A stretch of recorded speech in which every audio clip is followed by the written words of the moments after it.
Shalom jemaat yang dikasihi Tuhan, kembali kita akan merenungkan firman Tuhan. Pernahkah Anda terpikir untuk apa kita hidup?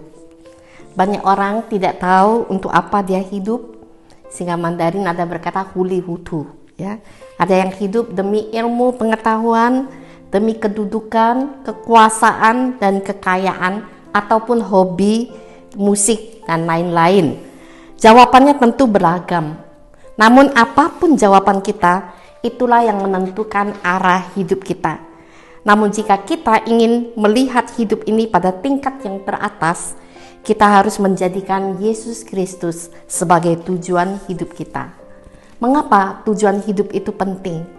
Karena tujuan hidup kita memberi nilai hidup, memotivasi kita, mendisiplin diri kita, dan mengontrol kita. Tujuan hidup juga membatasi kita dari hal-hal yang tidak penting, menolong kita memprioritaskan sesuatu, dan menolong kita mengerjakan yang terbaik dalam menjalankan hidup ini. Hidup dengan tujuan adalah sikap mengembangkan karakter Allah dalam kita, karena Allah adalah Tuhan yang memiliki rencana agung bagi setiap kita. Seperti firman-Nya berkata, sebab aku ini mengetahui rancangan-rancangan apa yang ada padaku mengenai kamu. Demikianlah firman Tuhan, yaitu rancangan damai sejahtera dan bukan rancangan kecelakaan, untuk memberikan kepadamu hari depan yang penuh harapan. Tujuan hidup orang percaya adalah memuliakan Tuhan, meninggikan Yesus Kristus Tuhan kita adalah tujuan hidup yang tertinggi. Kita meninggikan Tuhan dengan menyadari bahwa Dialah perancang segala sesuatu yang baik dalam hidup kita. Dialah pencipta kita, kita yang tercipta seturut gambar dan rupa Allah. Relasi ini perlu dimantapkan, baru kita bisa hidup dalam menggenapi rencana Tuhan dalam hidup kita. Dalam proses hidup, kita belajar beriman, percaya kepada pimpinannya, menjaga hubungan dengan Tuhan melalui doa dan mendedikasikan hidup dalam melayani Tuhan dan sesama, maka kita akan temukan sukacita dari tujuan hidup yang tinggi itu. Jika kita relakan Allah yang mendapat tempat tertinggi dalam hati dan hidup kita, kita bukan saja membuka hati menerima Dia sebagai juru selamat, tetapi kita jadikan Dia sebagai Tuhan, Guru, Sahabat, dan Penuntun kita. Praktek tujuan hidup yang dikehendaki Allah di dalam Mika pasal 6 ayat 8 berkata demikian. Hai manusia, telah diberitahukan kepadamu apa yang baik. Apakah yang dituntut Tuhan darimu? Selain berlaku adil, mencintai kesetiaan, dan hidup dengan rendah hati di hadapan Tuhan. Mika hidup sezaman dengan Yesaya, berasal dari sebuah desa di Yehuda di kerajaan selatan. Ia mengupakan bahwa Allah pasti menghukum bangsa Yehuda karena mereka kejam dan tidak adil terhadap sesama, tetapi juga tentang harapan untuk masa depan karena kedatangan Mesias. Bagian-bagian yang perlu diperhatikan dalam kitab ini ialah gambaran tentang kedamaian di seluruh dunia di bawah pimpinan Allah. Dalam pasal 4 kalau kita bisa melihat nubuatan tentang raja besar yang akan muncul dari keturunan Daud dan yang membawa kedamaian bagi segala bangsa.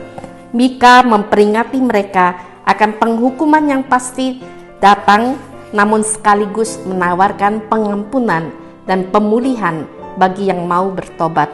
Ada harapan dan masa depan dalam Mesias Yesus Kristus.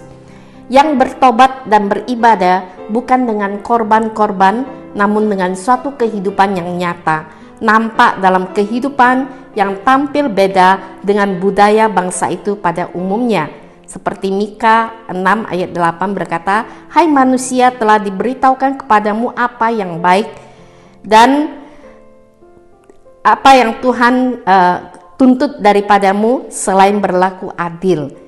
Jadi berlaku adil bukan sekedar bagi rata, tetapi dari itu adalah segala sesuatu yang kamu kehendaki supaya orang perbuat kepadamu, perbuatlah demikian juga kepada mereka. Itulah isi seluruh hukum Taurat dan kitab para nabi. Mencintai keadilan, mencintai kesetiaan, Sifat yang diinginkan pada seseorang ialah kesetiaannya. Lebih baik orang miskin daripada seorang pembohong. Banyak orang menyebut diri baik hati, tetapi orang yang setia, siapakah menemukannya? Maka pengamsal berkata, janganlah kiranya kasih dan setia meninggalkan engkau. Kalungkanlah itu pada lehermu, tuliskanlah itu pada loh hatimu, maka engkau akan mendapat kasih dan penghargaan dalam pandangan Allah serta manusia. Hidup dengan rendah hati di hadapan Allahmu. Tinggi hati mendahului kehancuran, tetapi kerendahan hati mendahului kehormatan. Ganjaran kerendahan hati dan takut akan Tuhan adalah kekayaan, kehormatan, dan kehidupan. Kita kiranya bertumbuh semakin indah di hadapan Tuhan dan sesama. Tuhan berkati firman-Nya dan menolong kita semua hidup menggenapi rencana dan tujuan Allah dengan melakukan apa yang dikehendaki Allah. Tuhan berkati kita bertumbuh semakin mantap dengan melakukan firman-Nya. Amin. Kita berdoa.